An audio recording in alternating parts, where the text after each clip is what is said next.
Revenue bonds. Now, revenue bonds are issued by revenue-generating entities, hence the name revenue bonds. Now, these entities will build projects that offer a public good, such as a bridge, or a tunnel, or a toll road, and the user fees generated go towards paying the debt service on the bonds. Now, there's no voter approval required for revenue bonds because the debt service is not being paid by tax collections. It's being paid by the revenue being generated from the project itself. Now, this fact accounts for revenue bonds being considered riskier investments than general obligation bonds. Now, it's important to note that in addition to the revenue being generated from the project, a municipality can use leasing and rental fees on the project itself to pay the debt service on revenue bonds. Now, revenue bonds are going to be classified as either net revenue or gross revenue.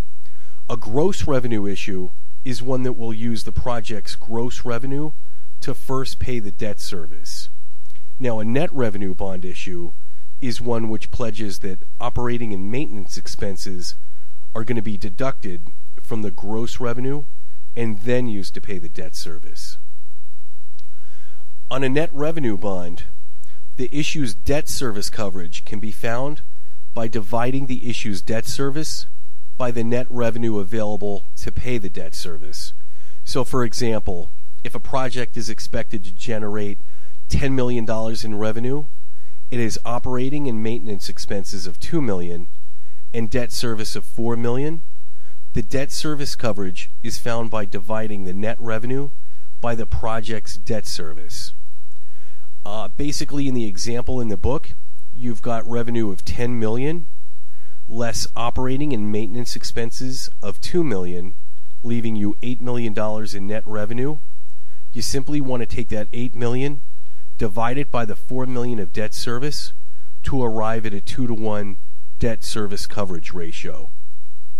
Taxable equivalent yield and after-tax yield. Let's begin with after-tax yield. Now, if an investor wanted to know the after-tax return of his taxable investment, he'd simply multiply his taxable return by 1 minus his tax bracket. I'll give you an example. If an investor in the 28% tax bracket can receive 10% on a taxable bond, it would be the equivalent of receiving 7.2% on a tax-free bond.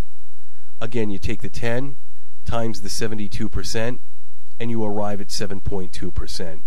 The investor would basically receive 10% interest, pay his 28% taxes on the interest, and therefore he'd make an after-tax yield of 7.2%. Taxable equivalent yield. Okay, to compare the return of a tax-free investment to that of a taxable investment, you would use the taxable equivalent yield calculation. And you're simply going to take the tax-free yield and divide it by 1 minus the tax bracket, and that'll give you your taxable equivalent yield.